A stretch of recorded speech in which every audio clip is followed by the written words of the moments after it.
From the CitrusTV newsroom, this is a special report.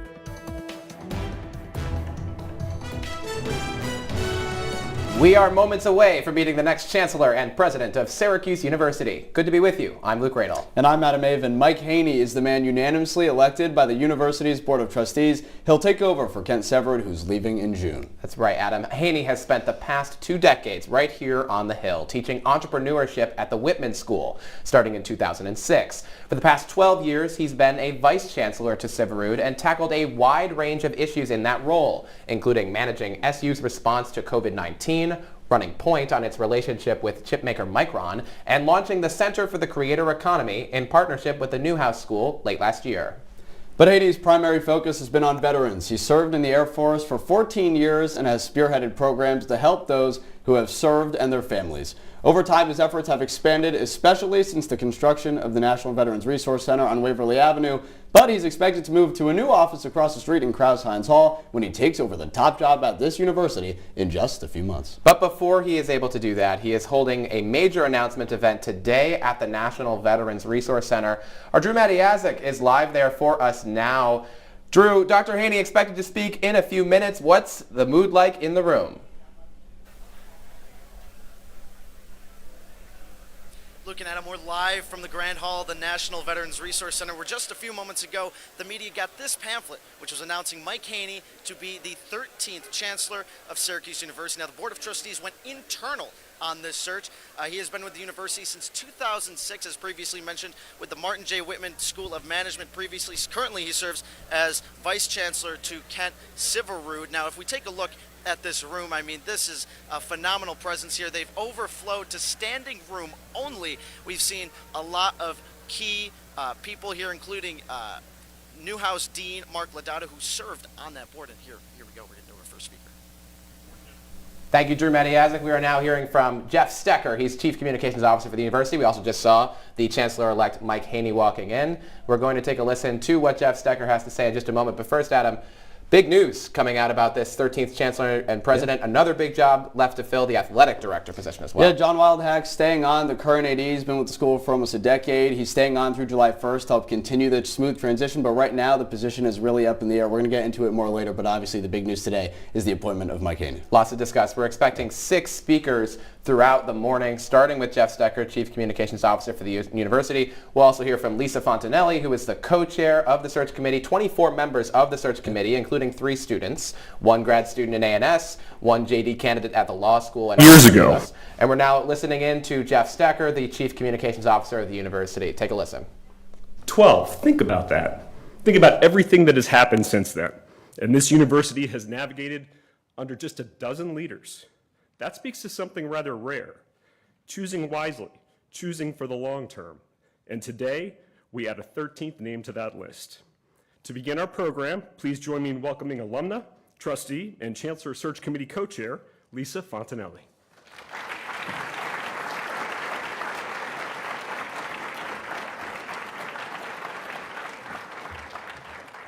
Good morning, everyone, and welcome. What an exciting day for Syracuse University. My name is Lisa Fontanelli, as Jeff said. It's been my absolute honor to co-chair the Chancellor Search Committee with my fellow trustee, the amazing Shelley Fisher, who couldn't be with us today. Today, we celebrate all that Syracuse University is and all it will be, led by our Chancellor-elect. When Shelley and I were asked to lead this search, we made a commitment to each other, to the search committee, and to this community. We would run a fair, open, competitive search with integrity. We were going to listen hard to all viewpoints, debate openly and honestly, and get behind the choice the committee made. And we did.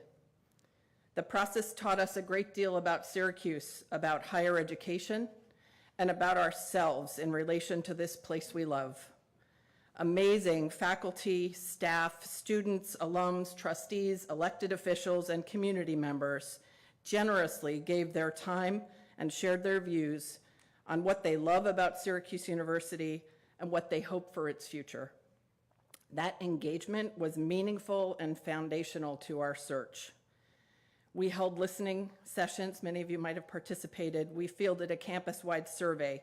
We had direct conversations with so many people who really care about Syracuse University, the city of Syracuse, and Central New York. All of them clear about wanting Syracuse not just to be better, but to be great. From those conversations, a portrait emerged of a leader who would dedicate themselves to our mission, our people, and our future, who would sustain tradition as well as create and transform. Someone with entrepreneurial instincts, deep academic credibility, and an unwavering commitment to students. We use the term evolving landscape often in reference to the need to respond to the effects of change. Think technology, collegiate athletics, demographics, requiring leadership that understands the present and can plan for the future in the face of uncertainty. A leader for all Syracuse University stakeholders united as one orange. That mandate attracted a high caliber pool of candidates to our private university with a public spirit. The breadth and depth of experience of these candidates was impressive and inspiring. We learned a great deal from those we interviewed, and our process was stronger because of them. We realized and want to say explicitly here, there is no perfect candidate. No one we met has ever been chancellor at SU before. So whomever was selected would have a lot to learn. We spent a great deal of time understanding how best we, as a community, could support each to be successful in this role. We are confident in this decision that Syracuse University will be in very good hands. To the group of extraordinary individuals on the search committee, we owe a huge debt of gratitude for their service to this committee and to Syracuse University. Each member brought their best to this process. They engaged in collegial, collaborative discussions and educated each other by sharing their views based on their lived experiences. Their collective commitment to academic excellence, student outcomes, and this community never wavered. And last, and perhaps most importantly, I want to thank all of you for your presence and your caring. The outcome we are about to celebrate reflects the wisdom, passion, and commitment to the future of Syracuse University shared with us by all of you. We look forward to your continued support of our new chancellor and of Syracuse University. Thank you.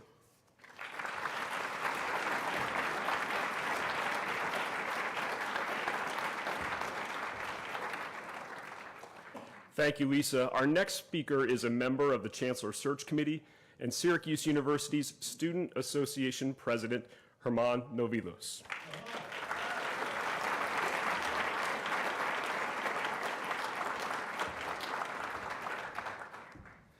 Good morning, everyone. Today is not just an announcement. Today is a reminder that leadership is love made visible. My name is Germán Novilos, and for the past 2 years, it's been the privilege of my life to serve and represent our students as Syracuse University's undergraduate student body president. But I stand here today not because of a title. I stand here as a student who came to this campus searching for something bigger than a degree. I was searching for purpose, for belonging, for a place to pour my passion into something meaningful, and to growing knowledge while growing in heart. From the Chancellor's office here in Syracuse to our campus in Strasbourg, France, our community understands that what makes this university powerful is not just prestige, but people who bleed orange. We bleed orange because of the experiences that shape us, the moments of growth, challenge, and a mix of experiences and connections that make our campus into a community. This university is diverse in motion. It is the first-generation students carrying their family's dream. It is international students fighting courage in a new language. It is the student working 3 jobs to stay enrolled. It is the first-year student trying to find their people, and the student who doesn't need a title, just someone to see them. When I find out at 21-year-old that I will be managing a multi-million-dollar student budget, I was scared. And then to see it in a highly confidential national search for the next chancellor of my university made me terrified. Not because I doubted the process, but because I understood the weight, the honor, and the responsibility. And in every interview, in every conversation, in every long meeting, I kept asking myself one simple question. Does this person love students? The kind of love that listens before he speaks, that show up to student events not because he has to, but because he wants to. I was looking for someone so talented and so capable that you will ask them why higher education and why Syracuse. And the only answer that will make sense is love. Love for students, love for transformation, love for how a university can change one's life. We wanted someone who understands this place, someone who hears the word orange and feels responsibility, not just pride. Someone who knows that Syracuse University is not perfect, but he knows and is sure that it's worth fighting for. I am proud that today we're announcing that leader. He teaches in classrooms, screams in student sections right beside students, carries boxes with parents on moving day, and sends students like me to conference so we could learn, fail, rise, and lead.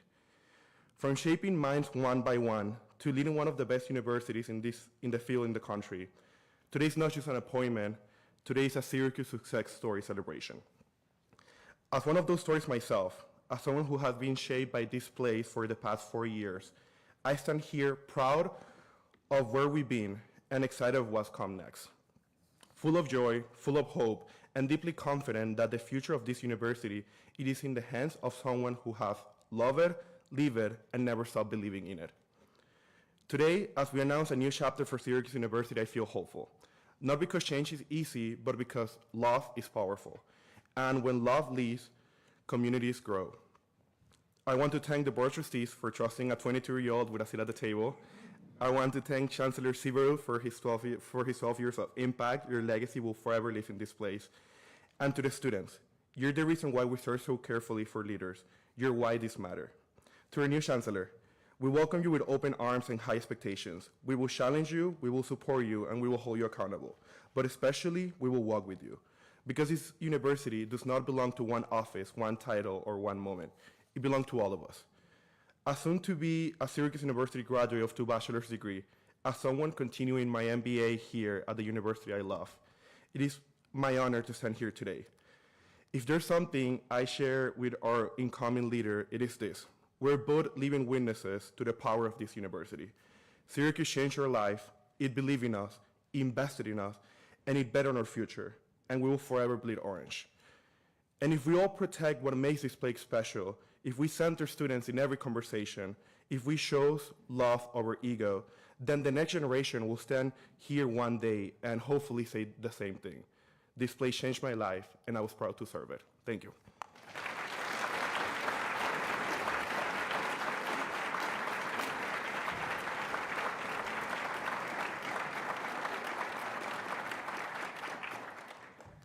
If only I were that good of a speaker when I was an undergraduate.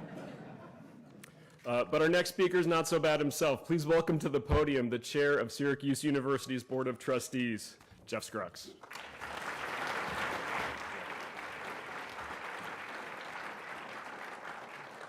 Okay, let's see if I can overcome my vanity and not use my readers while we're doing this.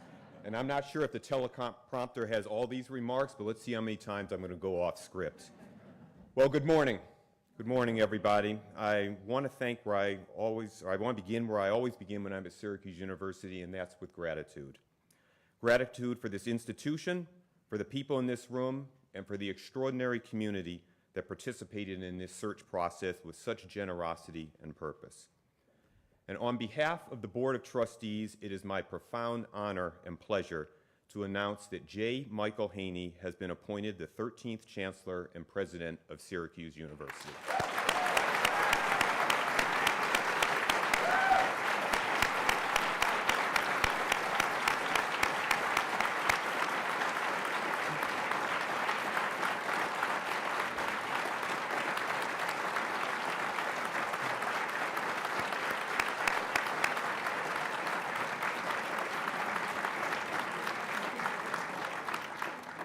It's okay, Mike. I can see you're keeping it together here. I completely understand. Well, before I say more about the Chancellor-elect, I want to acknowledge some of the people in this room. First, allow me to offer a word of sincere thanks to Lisa Fontanelli and Shelley Fisher. Lisa, you represented yourself, Shelley, and this entire committee beautifully this morning.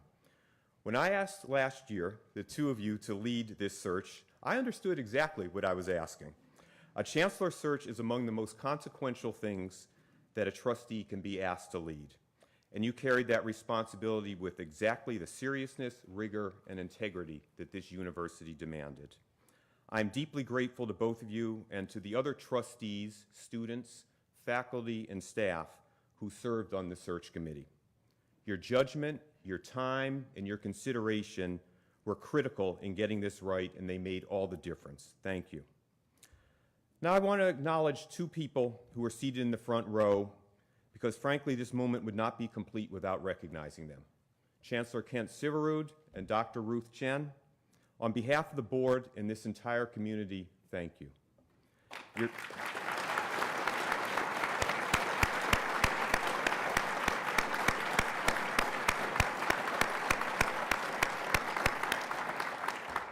That beat me to the punch by a couple of lines, but your tenure has been defined by transformation that will have impact long into the future. The standard you set made our work in searching for the next chancellor a little more difficult. You are not an easy act to follow, and though you'll soon be calling Ann Arbor home, you'll always be forever orange.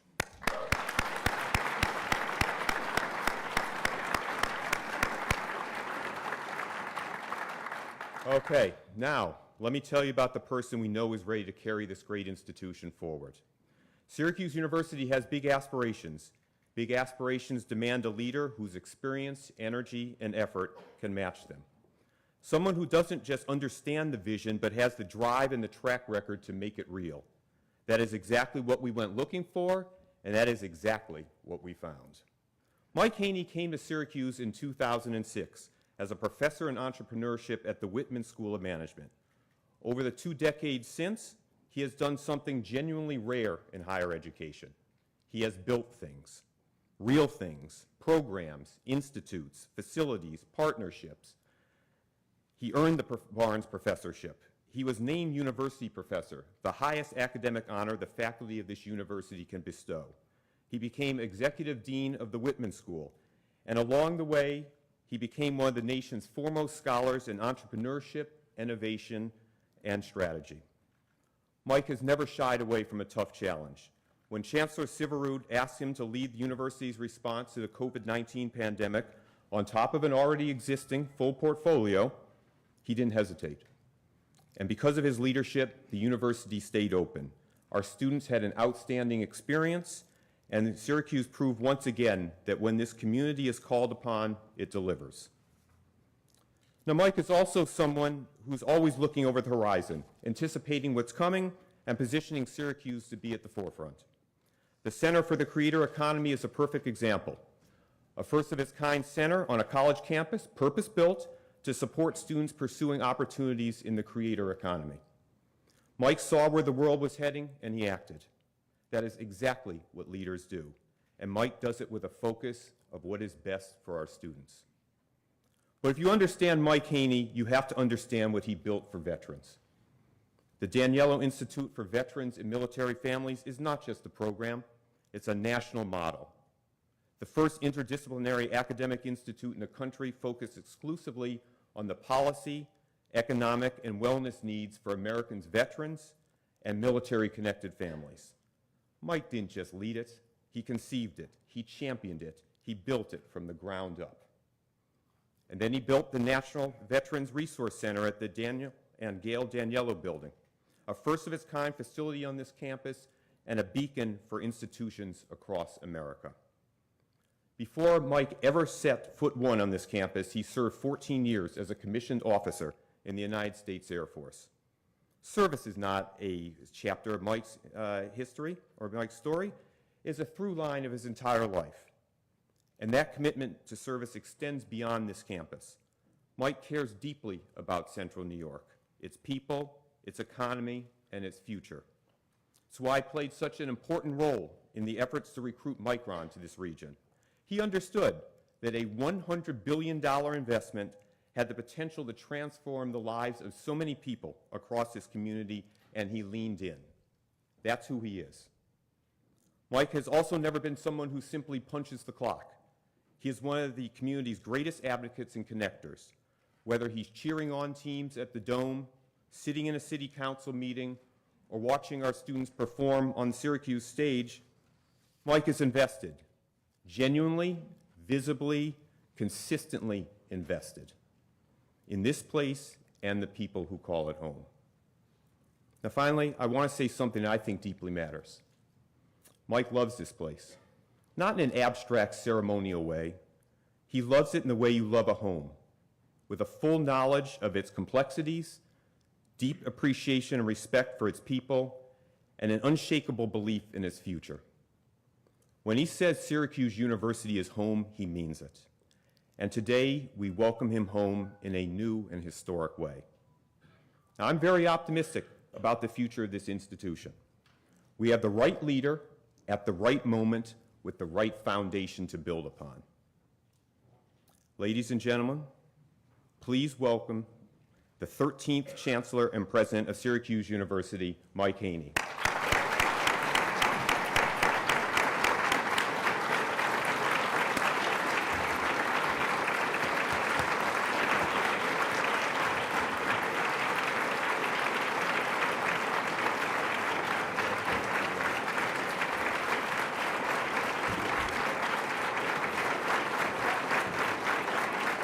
Thanks.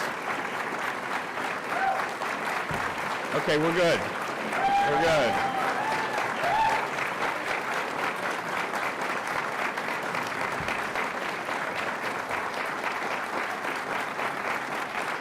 Okay, we're good. Thank you. Jeff, the trick to not use the readers, by the way, is to print your remarks in 28-point font, like I did. I am, thank you. I am truly humbled and honored and so grateful for the opportunity to stand here today. And you heard some themes in the remarks before me, but you know, I want to start by saying I do love Syracuse University. I love this community, I love our people, and I am so proud and so ready to serve as your 13th Chancellor and President. I want to start, like others did, with a few words of gratitude, because none of this, absolutely none of this, happens without the people in this room and beyond.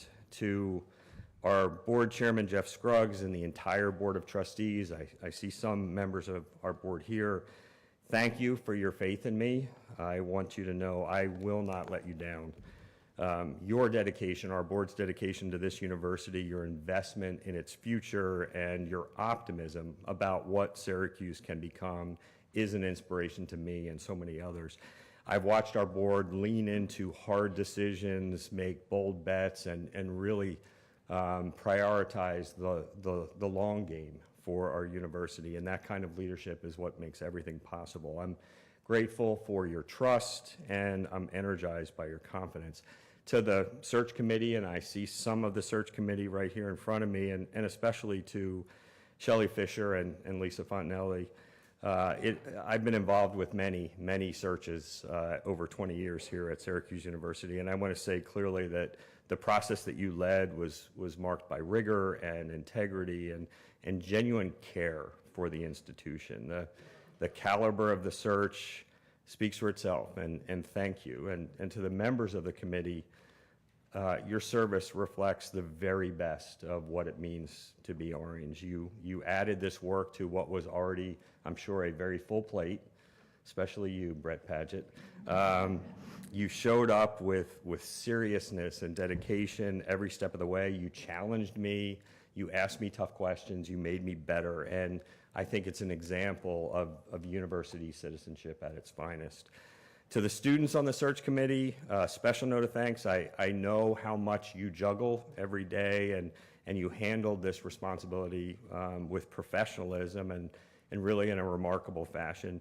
You have more than earned the spring break that you're going to get next week, so I hope you enjoy every single minute of it. To Chancellor Severud and Dr. Chen, you have given this place 12 extraordinary years, and I don't know the right words to thank both of you for what you've done to this institution. You've strengthened it academically, financially, reputationally. You've championed our students and our mission, and you did so with steady, principled leadership throughout some genuinely challenging moments. The foundation that you've built here is one that I will and others build upon, and I don't take that obligation lightly. And Chancellor Severud, to you specifically, you know, I've had the privilege of being at your table now for more than a decade, and you know, you have my deepest respect and gratitude.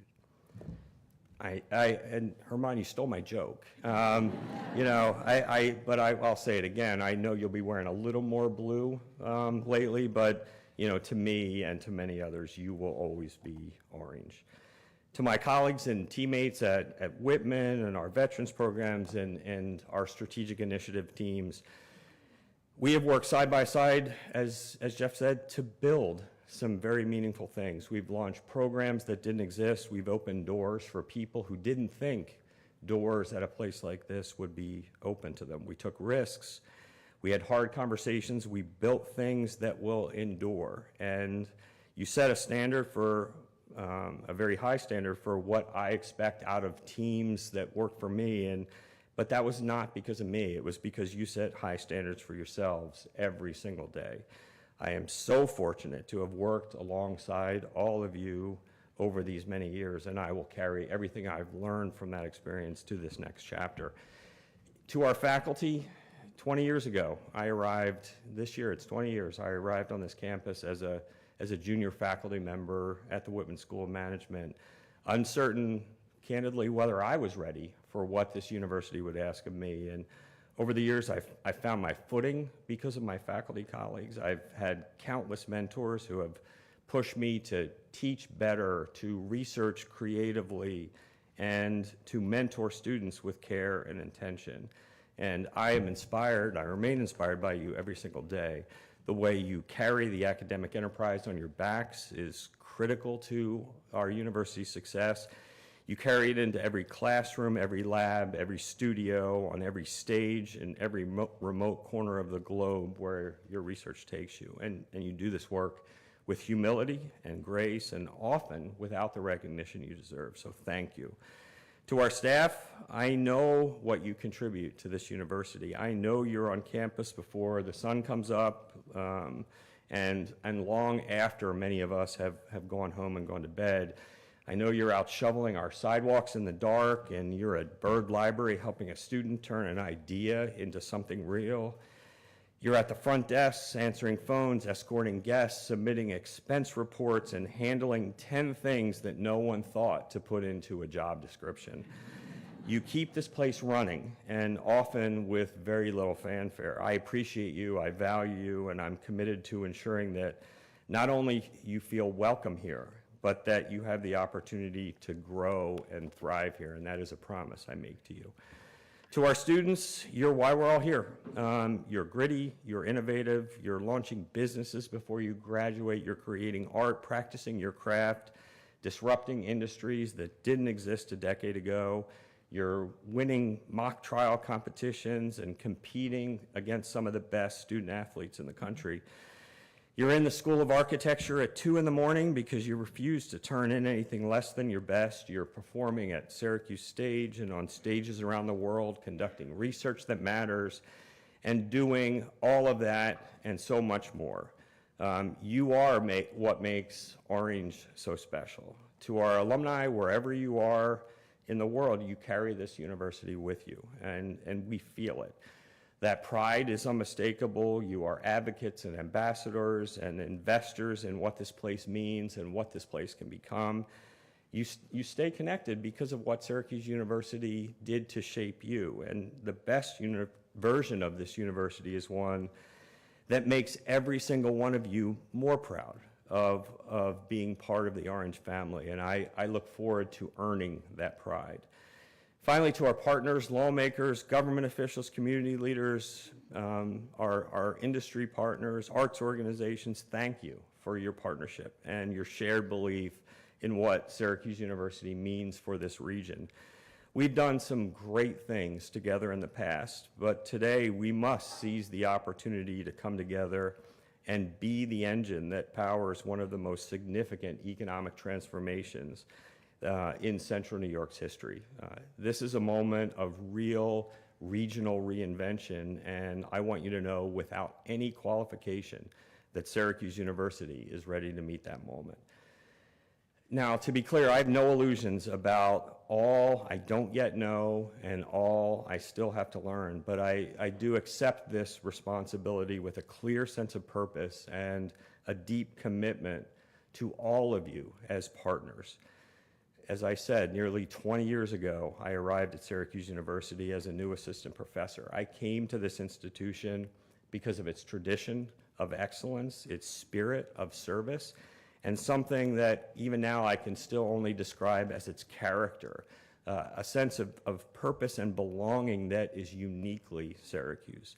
And over these past 2 decades, this university, as some have mentioned, has become more than my workplace. It has become my home. I have lived in Central New York and Syracuse longer than I've lived anywhere in my life. Its people have shaped who I am as an educator, as a scholar, as a leader, and as a person. So when I say I am optimistic about our future, that faith comes from somewhere very real and very personal to me. It's for that reason that I don't come into this role with a predetermined strategy already drafted and ready to execute. That would be the wrong way to start, because it would not reflect the respect that I have for this community. What I'm going to do first is listen. In the coming months, I will be meeting with faculty and staff and students and alumni and community partners. I want to hear from all of you. What's working?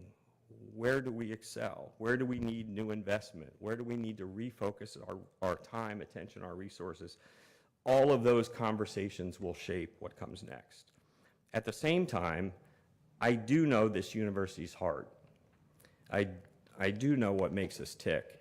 And I want to name that very plainly, because you will come to find that it will anchor everything that I prioritize and everything that I ask that we do together. The heart of this university is our students. I'm going to pause for a second. Make it dramatic. I believe that our students really are the clearest expression of our purpose. And for me personally, they are the source of my energy and my joy for this work. And what that means is 2 things. First, it means that you should expect a chancellor whose leadership is rooted not only in vision, but in proximity. I will be a chancellor who shows up as an active participant in the lives of our students. In other words, the university's fundraising team, for example, shouldn't be surprised if I slip out of the chancellor's box at a football game when they expect that I'm up there talking to donors, and head down to find a seat at the game in the student section. When I can, I will eat lunch in our dining halls, and during move-in, you'll find me unloading cars and carrying mini fridges up to dorm rooms and politely encouraging parents to go home so their kid can stop apologizing for all the questions that dad is asking. For me, none of this is theater. As many of the students here today know, I do these things now, and I will continue to do them as chancellor because, as I said, our students are the source of joy and energy for me, and because I believe that the best leadership is grounded in human connection. The other reason is it means that our collective duty is to ensure that every student that comes to Syracuse University receives a distinctive, high-quality academic experience that prepares them to lead lives of impact and consequence and purpose and engage the world as they find it. I believe deeply that what happens in our classrooms, our labs, our studios, our performance spaces is not peripheral to the university's mission. It is the university's mission. And certainly this is not a new idea, but it is one that I will ask us to recommit to, both as very smart strategy for the institution, but also as a moral obligation. In the face of all the change and all the uncertainty that higher education must confront, I'm convinced that academic excellence is the engine that will sustain everything that we value about this institution today and also fuel everything that we aspire to achieve into the future. And I want to say that one more time because it's important. Academic excellence is the engine that will sustain everything we value today and fuel everything that we aspire to achieve in the future. So to wrap this up, the best version of Syracuse University is one that we will create together. I will give this university my full energy and my whole heart, and I'm ready to get to work and I'm ready to serve. So thank you very much, and go Orange.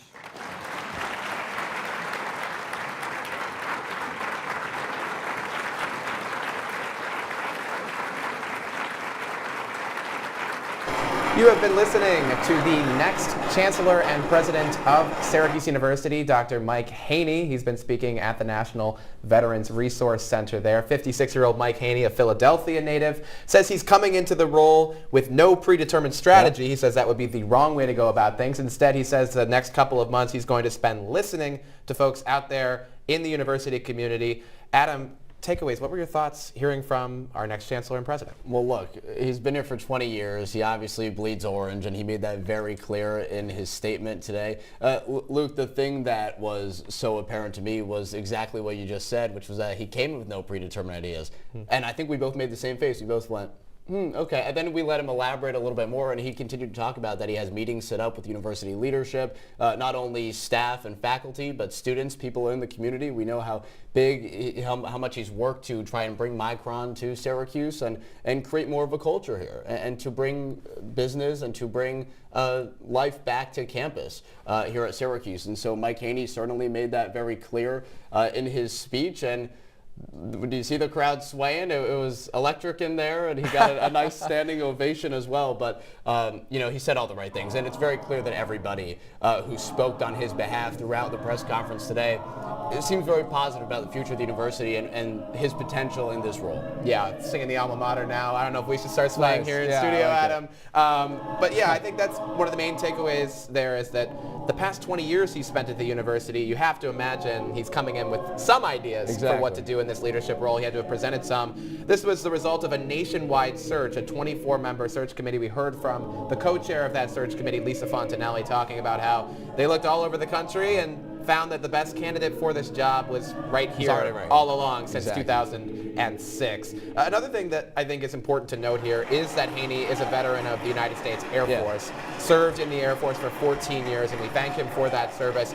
Decided to start teaching at the Air Force Academy, and that's where he really fell in love with teaching. Decided that he wanted to leave the Air Force and become a professor. Has been a professor at the Whitman School of Management for the past 20 years. We are standing by to hear more from the Chancellor-elect. We are going to hear from him in a press gaggle in just moments. Our Drew Matiazek will have questions for the Chancellor-elect, I imagine, on a wide variety of issues. One of the main issues, Adam, that has come up in the last 24 hours is the search for the next athletic director. And I'm curious if you can elaborate for us on the reporting that we've seen in the Daily Orange about Heather Lyke, who is currently a special advisor to the Chancellor.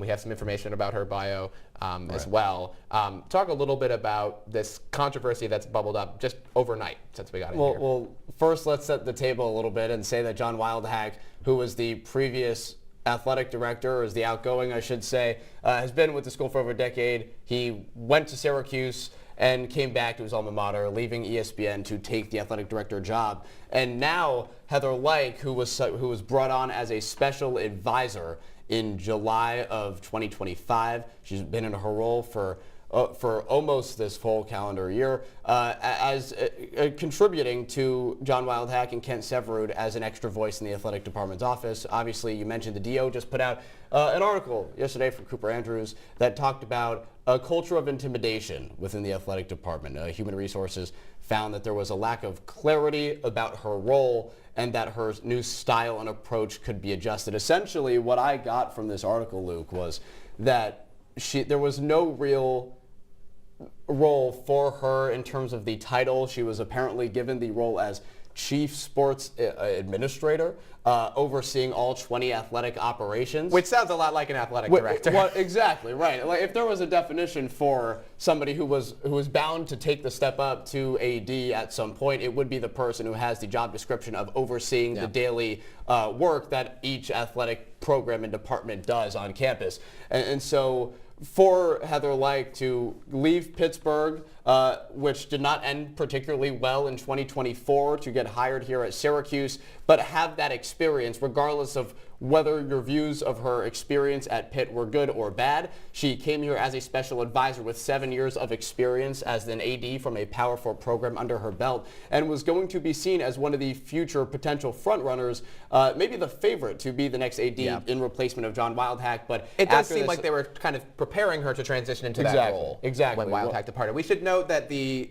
HR complaint that the DO obtained was filed anonymously, and the allegations made, many of the allegations made were not corroborated. The university found no violations of policy. We have a statement from Jeff Stecker, the university spokesperson, chief communications officer, that I want to read for you in full in response to the Lyke complaint. The university standing by Lyke and saying, quote, Syracuse University takes all workplace concerns seriously, and following a thorough review that included interviews with multiple individuals, found no evidence of a policy violation or interference in the process. We are confident that the matter was handled with full objectivity and integrity. That's Jeff Stecker there, the chief communications officer for the university. I'll note that when she came into that role, the stated goal for her was to shake things up. There have clearly been issues in Syracuse athletics with some of our marquee sports and all the way on down. Exactly. And the potential implication here, if you're arguing on behalf of the university, if you're arguing on behalf of Ms. Lyke, would be that people who have been in the SU Athletics office maybe don't want to have their work shaken up, don't want to have someone coming in to tell them what they're doing wrong, and have responded to that by filing an HR complaint and then leaking that HR complaint to the Daily Orange. Right. Well, I think the thing to look at here is the different approach that she might bring to the table and why it is a little bit different. Look, at Pittsburgh, she was head of a project to build a full new athletics facility for all of the low revenue sports, meaning the sports that do not necessarily make much money for a university. Now, in this era of college sports, when we talk about NIL and what that means, you need to look at football and men's basketball, which are the two programs across the board in all Power 4 and Power 5 schools that are going to bring money to the universities. So she took $250 million to build these new athletic facilities, but took money away, and apparently only $12 million were donated, which means the rest came straight from the university. And so if that's the case, you're taking money away from potential NIL opportunities, not only to pay players across the board and to allocate resources, but also to put more into the basketball and football programs. So here at Syracuse, when you look back at what the rest of the other sports have done on campus over the past few years, they've had some minor success. Men's soccer winning the championship a few years ago, big deal. The other programs kind of teetering on the borderline of success. Football and men's basketball have been struggling for quite a while and have had very up and down seasons. You got to reinvest the money into those programs and make sure that there's money across the board. Yeah, we're going to head back now to the National Veterans Resource Center, where we expect to hear from the Chancellor-elect. Over the past 20 years, I think there is, for the region, there's an advantage to have someone who's been part of this community, engaged in this community. You know, so much, as you know well, there's so much changing in Central New York right now, and that keeping that momentum is important. And I think that's one of the advantages of someone who's been embedded in this university and this community for as long as I have. But it's important for me also to acknowledge there's still a lot I don't know, and that's going to be what the next couple months are about. What don't you know? Well, I mean, I learn about new programs, for example, at the university that I've not been part of.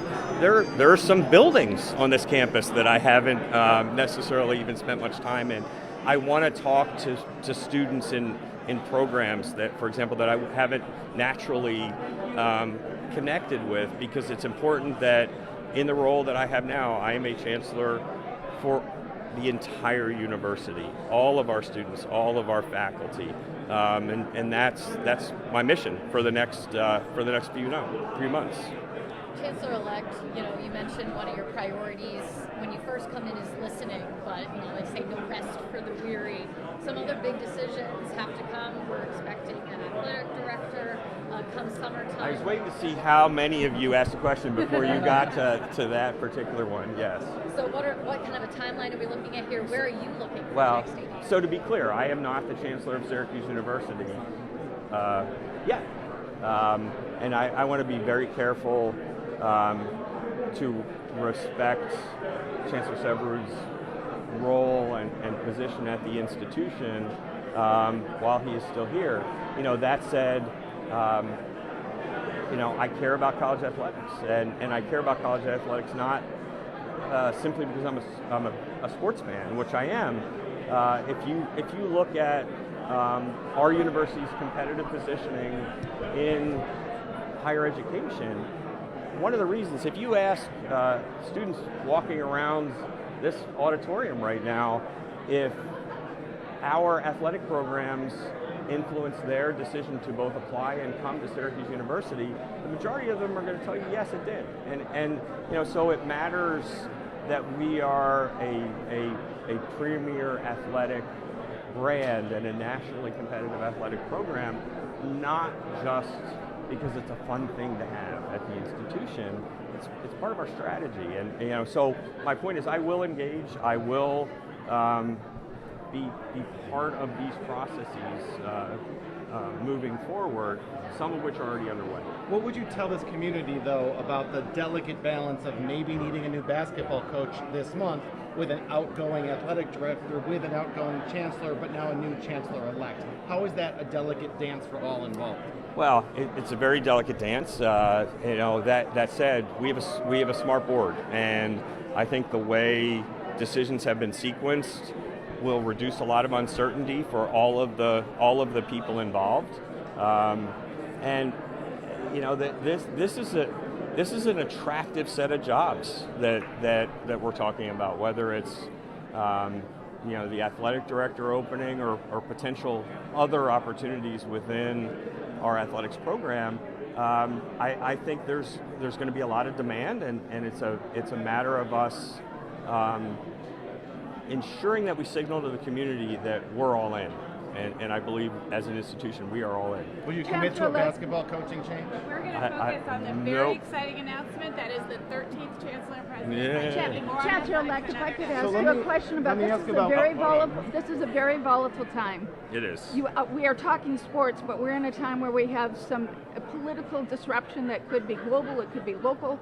What kind of commitment are you going to be putting into the Newhouse School as far as journalism and supporting that at the university? So one of the things I shared with some of my colleagues 3 weeks ago, I attended an event down in our DC Center that was co-hosted between our Institute for Democracy, Journalism, and Citizenship and this new Center for the Creator Economy. It was an event focused on the future of journalism in the face of things, for example, like happened at the Washington Post. Coincidentally, our event was the day after 300 or so folks were laid off the Washington Post. Many of those folks came, but it was one of the most fascinating conversations that I've been part of at the institution about the changing nature of journalism and how that then plays into our political landscape, and basic ideas around citizenship. And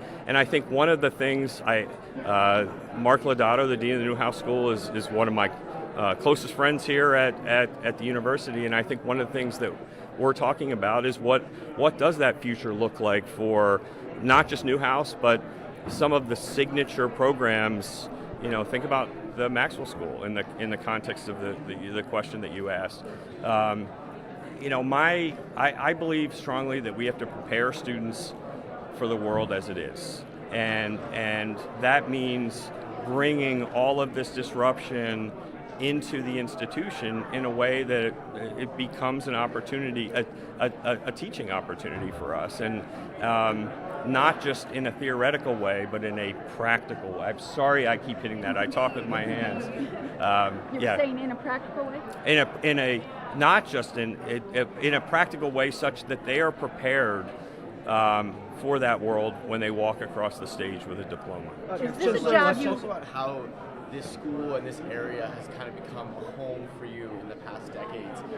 Can you talk about like this school and this area being, becoming a family for you, for you and your family? I mean, I've lived, so you heard, I was a military officer for 14 years, and in 14 years military service, I moved 9 times in 14 years, and not just moved across the street, moved to other states, and the idea of being rooted in any one particular place. This is really the first time, in my adult life anyway. Like, went off to college at 18, and haven't been back, living where I grew up outside of Philadelphia. I haven't lived there since, and so this has really become a home for me. And candidly, I'll say this now: when I came here, I was leaving the military. My plan was, I'll stay in Syracuse for 3 or 4 years, get my feet under me in civilian higher ed, and then go on to my next thing. And 20 years later, I'm still here. And have you been able to raise a family here and engage with the community in that way? Very much so. So I love it here. I love it. When did you decide to put your hat in the ring? When did I decide? Over the summer, this past summer. This is there was an article in the Atlantic 6-8 months ago talking about college and university presidencies, and I think the first paragraph of that article described this job as a form of self-harm. So there's a lot to think about. But the reality is, I would be a hypocrite on one hand to have put roots down and invested in this university the way I have over 20 years, and then to say, this job's going to be hard, not for me. So I think it really, I am someone who has always found deep meaning in purpose, and for me, this is the opportunity to serve with purpose. You said you're going to take inventory. The interview process? How many did you have to do? So I think the search launched in August, so it was long. And it was multiple rounds of interviews. I have a new appreciation for what it means to be an internal candidate, because everyone points to the advantages.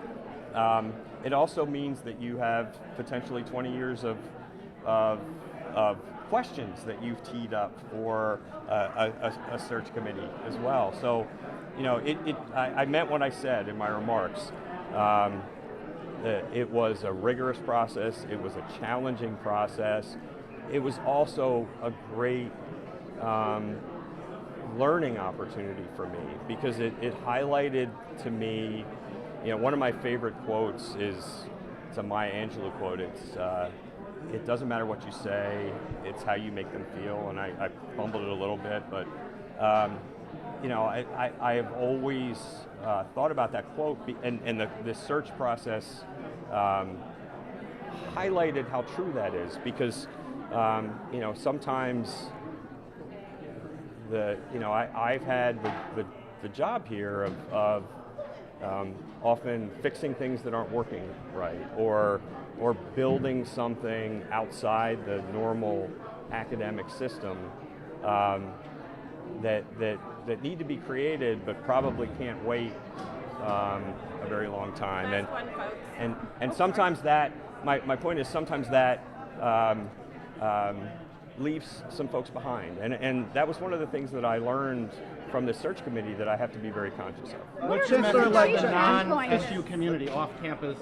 This is the last one we're going to go to. Chancellor-elect, first of all, congratulations. A lot of students are wondering about your principles and morals. Do you think diversity is, or not morals, values, do you think diversity is our school's greatest strength? I absolutely believe that, and this is something that, Chancellor Severud really championed, and you know, being a university that is welcoming to everyone, all people, is critically important. To me, it's part of what I value. I also believe it makes for the best environment for what we do, which is learning and creating new knowledge. Can you answer one question for off campus? We're going to go, everybody. This is for everyone not on SU's campus, like the community, the region. She's in charge of it. You don't want to answer one question about the region? Can you just talk about what pain points you identified that you think you want to attack? This question there from our very own Drew Matiazik segues us perfectly, actually, into our next topic of discussion. Obviously, a lot of talk about sports there. He mentioned his vision for the athletic department, did not offer any inclination Not of whether there will be a decision made about athletic director or about men's head basketball coach Adrian Autry. But there's also the aspect of this relating to government relations and this campus's relationship with the Trump administration, which has been cracking down on higher education institutions, mostly Ivy League institutions. Folks like Harvard University, Columbia University have had to make settlements with the Trump administration. We're seeing reaction from leaders across the political spectrum, not just our Republican president, but also our Democratic Senate Majority Leader, Chuck Schumer, who is the senator from New York. We have a statement in from Senator Schumer, and we're going to bring that in for you in just a moment. But we are seeing here now, Senator Chuck Schumer says, quote, "I am so pleased that Mike Haynie will be the one to continue Chancellor Severud's incredible legacy. With Central New York now poised to enter a new chapter with Micron, I look forward to tapping Mike's vision and strategic business sense." So that is Senator Chuck Schumer, Democrat of New York. Important to note here, I mean, Mike Haynie was the favorite throughout the process. I think that's been widely known throughout this process because of the various roles that he has held, not just as executive dean of Whitman, the person who managed the COVID response, but also as the point person for the Micron project. The Micron project means a lot for the future of Syracuse as a region and, of course, for the university. Now, it's taking a long time, but it certainly will bring a lot of jobs and money to the Syracuse tri-state area. And Mike Haynie's been the head of that while he's been working under Ken Severud and helping lead this university for 20 years, taking on so many different roles, including being the executive dean at Whitman as well. And so he's in touch with on-campus and off-campus life, which is certainly important when you're the chancellor of a university as big as Syracuse in an area as wide as Syracuse that stretches across so many people who feel impacted by the decisions that are made, not only by this campus, but in the surrounding area. And it'll be important for him to be able to work effectively with the Trump administration. He has said in a recent interview with the editorial board at Syracuse.com that we would not be catering to the Trump administration, but the question there from our Drew Matiazik was about diversity being a strength. The chancellor-elect said absolutely that it is. That runs kind of contrary to some of the actions that have been taken by this university in recent months. We've seen them rebrand the Office of Diversity, Equity, and Inclusion to the Office of People and Culture, not really specifying which people or which culture is going on. They've received criticism from Democrats and from students on campus for doing that. Notably, former Cabinet Secretary Pete Buttigieg, when he was here speaking at the university, criticized the university for doing that. So it will be very interesting to see how Mike Haynie actually fits into that role. He actually worked in an advisory position to the Obama administration to work on veterans employment. That's been one of the missions of his life, is taking care of veterans. Well, we know what he's done here with the National Veterans Resource Center on campus, which opened in our time here and has pretty much every important person that you can think of is where they go and speak and where a lot of these press conferences are held. It only makes sense that for Mike Haynie, who has helped lead that charge on campus, it was on his home turf. Yeah, Dr. Haynie was actually featured in a 60 Minutes piece about 15 years ago about his work here on campus, helping veterans who are injured or disabled start small businesses. It's actually a really good piece. It was very emotional, but that's kind of been his life's mission is to do that. He talks with passion about the epidemic of veteran suicides, that a veteran takes their own life. 3 veterans per day take their own life. And so that is something that he has made a passion of his since he has gotten out of the military, has worked hard to start the Institute for Veterans and Military Families, in addition to being first the Vice Chancellor for Veterans and Military Affairs under Chancellor Syverud, and then becoming the Vice Chancellor for Strategic Initiatives and Innovation. When he worked for Chancellor Syverud came in, that was one of his main priorities when he came in as Chancellor. He stated it right up front, to say that this university wants to be the place where we serve veterans. That's something that Chancellor Tully stressed as well back in the post-World War II era. But now, he's been working closely with Chancellor Syverud and hopefully learn some lessons about how to run the school moving forward. Exactly. Mike Haynie's he's had so many roles on campus, and he did strongly emphasize in his statement today that he still has a lot to learn. And that's okay when you're taking on this big of a role. But the fact that he credited Kent Syverud for his help along the way, learning under him in that department, and taking on so many roles, but specifically with an emphasis on veteran resources on campus, has been a strong emphasis for him. And the fact that he had the backing of Kent Syverud to help uplift that community on campus certainly is positive for the future. Yeah, I want to actually talk about the past chancellors that this university has had, because it's something that Jeff Stecker mentioned right off the top, the stability of this institution. There have been 12 previous chancellors at Syracuse University. I believe we have some way of taking a look at all of those faces, and we're going to see Mike Haynie's face there. Chancellor Kent Syverud will be departing in June. Only one woman has ever been chancellor of Syracuse University, and that will remain the case. When Mike Haynie gets up there, only 2 in color as well. I don't know. I wonder. I bet those other ones were in color. We just did that as a stylistic choice. I don't want to put that out there erroneously. But actually, so I was joking with Chancellor-elect now Haynie on Friday, talking about has the white smoke gone up? For those who are not Catholics, that's what happens when they select a new pope. You might remember from a year ago. They put up white smoke when a new pope is chosen. And I was wondering how many popes there have been in the time since Syracuse University was founded. Obviously, popes, you typically serve for a very long time until you die most of the time. And it turns out that there have been 12, now 13 chancellors of Syracuse University. And in that same amount of time, there have been 13 Catholic popes. Look at that. So a lot of stability that has happened here at Syracuse University. We now want to head back to our Drew Matiasek, who joins us live outside the National Veterans Resource Center. Drew, what were your takeaways hearing from what the Chancellor had to say and his answer to your excellent question? Luke and Adam, thank you. Well, festivities in there ended just after around 45 minutes. What the new chancellor really talked about was being more involved in this community. He actually said that he accepts this responsibility with commitment and purpose, but he also wants to be involved in the Syracuse community more specifically the campus community. In his speech, as you guys just saw a few moments ago, he emphasized that he wants to be involved with the students. He said instead of being in the chancellor's box sometimes, he's going to be in the student section. He's going to be out there moving kids in dorms. He's going to be eating in the dining halls when possible. He said he wants to be as hands-on as he can in this Syracuse University community, but he also emphasized he has no predetermined strategy, and that's what I found most interesting in his speech. He said if he had a predetermined strategy and a predetermined look at how he really wanted to run things at this university, he thinks he'd be doing it all wrong. He's going to go with the flow. He's going to see what he can do best. He really emphasized taking responsibility with this role and thanking Kent Syverud and his wife, Ruth Chen, throughout his speech, thanking them for their years of service to this university and looking forward to his time at the University of Michigan. Luke and Adam. Drew Matiasek, thank you very much. Certainly a momentous day to cover. We want to talk a little bit about Chancellor Syverud's tenure as well. This appointment of Mike Haynie serves, I believe, as a ringing endorsement of his tenure, picking the internal hire, his right-hand man for the past 12 years.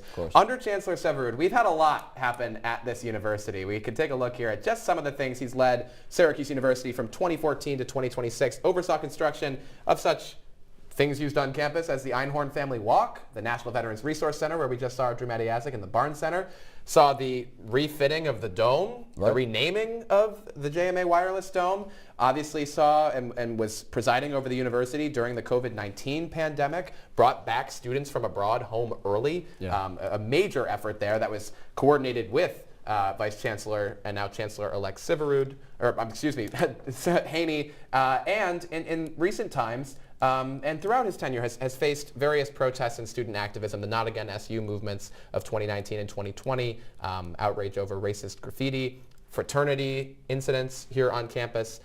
Lots has happened under his tenure, and now he goes off to the University of Michigan. Chancellor Ken Severin will be remembered throughout his time here at SU by trying to innovate this campus. There has been so much change. He's done his best with sports as well, talking about how important it is in this new NIL era to bring money to the university. Mike Haynie echoed those comments today in his speech as well, talking about how important athletics is and campus life is to this university. He cares about the students here, and he cares about bringing people to Syracuse and upholding the Syracuse brand, not only in the sports world, but throughout campus and Syracuse. He had initially planned to retire and continue teaching sometimes part-time at Syracuse Law School, living here with his wife, Dr. Ruth Chen. But then after all the athletic upheaval at Michigan, which we don't have time to get into right now, decided to take that job on, at least for a 5-year contract. We'll have some time to chat about that at some other point. But now, Chancellor-elect Mike Haynie is going to be the 13th Chancellor and President of Syracuse University. That is all the time we have for you on today's Citrus TV Special Report. Thank you so much for joining us. Be sure to follow us on Instagram and Facebook at Citrus TV News and at Citrus TV Sports. For the entire team, I'm Avin. And I'm Luke Radel. And for our Chancellor-elect, good luck and go Orange.